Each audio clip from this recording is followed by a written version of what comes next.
Okay, I think most likely Hmm. would be keeping both Foye Oluokun and Deion Jones. I don't think I think if you're in a position where you're trying to trim the fat here, I think Deion Jones is like the first place you start. I think they probably will re-sign Oluokun if the price is reasonable, which I would imagine it will be. He's gonna be Um, pricey, man. He's been good. we'll see. We'll see how the league values him.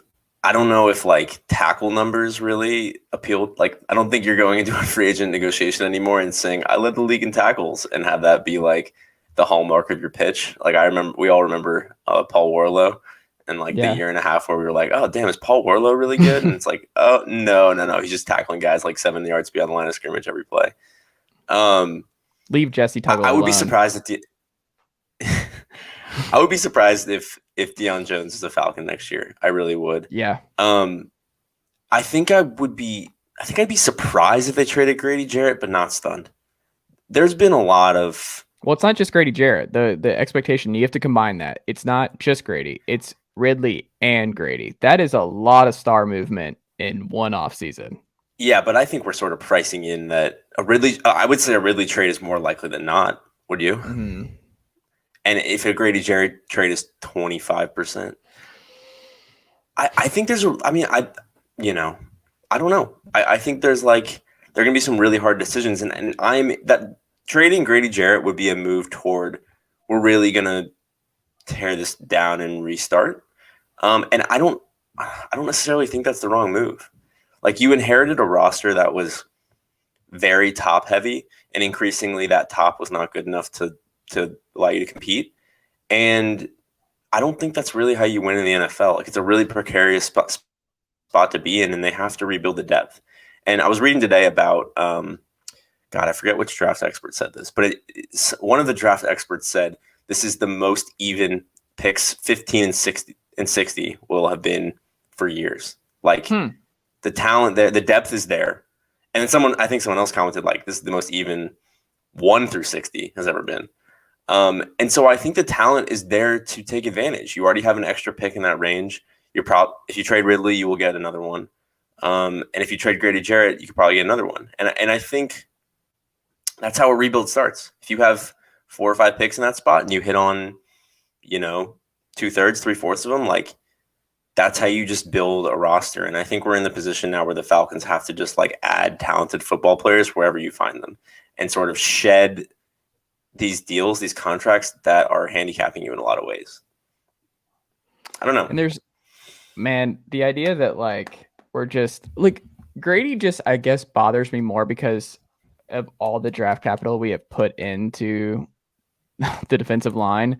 And this is one that was just overlooked because he was undersized coming out of Clemson. And he was still a dude who was insanely productive at Clemson, but they were just like, I don't know if this is going to translate. And the Falcons took a chance on him later. And obviously it translated. And he's also like one of the best people. And you want him in the locker room. And I don't know. That one would really bum me out. Like Ridley, whatever. But Grady is like one of the awesome success stories that we actually have. Like he's not Aaron Donald, but he is someone that like I don't know. He is still just the leader of this defensive line, and I want him to be a part of this when they figure out the rest of the defensive line. Like I want to see what Grady Jarrett is able to do with other elite pass rushers. Like imagine Grady Jarrett with Von Miller and insert player name here on the other side. Like somebody like that. Like that would be really cool because the Dante Fowlers of the world, the Tack McKinleys have ruined a lot of this, but I mean, I don't know what his trade value is. We'll see. Like, we don't see a lot of defensive tackles move for high draft capital, so we'll see what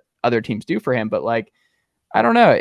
I just unless it's a really great offer, man, I would still just he's one of the two on the defense. It's like him and AJ Terrell are the two that I'm just like I would really be bummed out if they're not around here during this rebuild. And I think you need some talent to help this line because if you get rid of Jarrett, there's nothing.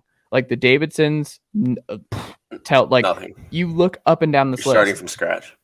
and it's like I I don't know, man. That's a dangerous place to be in the modern NFL is starting from scratch on your front seven. Like that is I agree, but I mean, we've watched a defense that has been so deficient of talent for I don't even really like 2 decades, but more than that. But really, the last few years, I mean, just like one of the least talented, if not the least talented defenses in the NFL. And the only way to fix that is to just add as many guys as possible. And the only way to add as many guys as possible, like NFL players, like NFL caliber players, and hope a couple of them hit, is to just take shots in the draft, just build up in the draft. And like paying Grady Jarrett his market value, his deserved market value at into age, early 30s. I don't know. I don't know if that's how you want to start a rebuild. Like, I don't know. I would be bummed too, like on a personal level, if Grady Jarrett's not a Falcon. Like he is one of, you said it. It's him. It's AJ Terrell. I'll be bummed if they ever trade Matt Ryan. And obviously Kyle Pitts. And like that's it. I don't know. I just think like there's going to be some really hard decisions to make, and these guys are not wedded anymore to past decisions, right? And so they didn't draft Grady Jarrett, and they're not like we have to emphasize this hit in the draft however many years ago, or like we have to pay this guy out of loyalty. I don't know. Like we have to pay him extra because he's sort of been here and been a leader throughout and had 3 sacks in the Super Bowl. Like I don't. There isn't that sense of loyalty that fans may have. And I think these tough decisions are going to come from a place of like sort of like cold business evaluation. And I think that's probably what the team needs, right? Like that is what this rebuild needs, but it's going to be painful because it has to be painful. I would love to be a fly on the wall when Fontenot sits Matt down. He's like, hey, Matt, here's the deal. We're making some big changes on defense, but Jalen Mayfield, I understand you're still pretty bruised from the Jalen Mayfield experience in 2021. I understand that like your body is still it's only February and it's gonna take a little bit more time before your body feels good and you've really recovered from the Jalen Mayfield experience at left guard. But we think we saw some stuff there, and we think we're gonna run that back next year. Watching Matt's face just drop and be like, whatever you think's best. Just God. No, I think of the 3, having said all that, I think of the 3 predictions, that one would surprise me the least. I don't think they're gonna, granted, like, I'd be totally fine if they just admitted the L in the Jalen Mayfield experience and moved along. I don't think that's the number 1 priority here. I don't think it's number 2 priority. I don't think it's a top 5 priority. And I think there's going to be some willingness to say, okay, this guy took his lumps. He's got some really bad tape to go through, and let's give him an offseason and give him a chance to figure it out. Bring in some competition, but figure it out. And I kind of think that's what they're going to do. And then we're going to realize like week 4, like, oh shit, we really messed that up. Like we should have probably done something there. I don't know. We'll see. We'll see what happens, but I'm pretty. One last point on the Falcons, and then we can move on. I think it's funny as I'm like thinking about, like I'm like reading about draft guys and like, who they could take at 8, who they could take in the second round, guys like that. And all these guys that are like, oh, he's got a world of upside, but like he's going to need a few years to figure it out. And like, he's going to need some coaching. My core, like physical instinct is always like, oh, he can't be a Falcon. Like it won't happen here. Like David Ojabo, I'm the biggest Michigan fan. Mm-hmm. If David Ojabo comes to Atlanta, I'll feel bad for David Ojabo because it'll be like, he's not ready to be like a number 1 edge rusher in the NFL yet, and the Falcons are going to expect him to come in and have 10 sacks next year, and it's not going to happen, and he's going to get washed against the run, and it's going to be like, oh God, like Vic Beasley 2.0. That's my last Falcons point.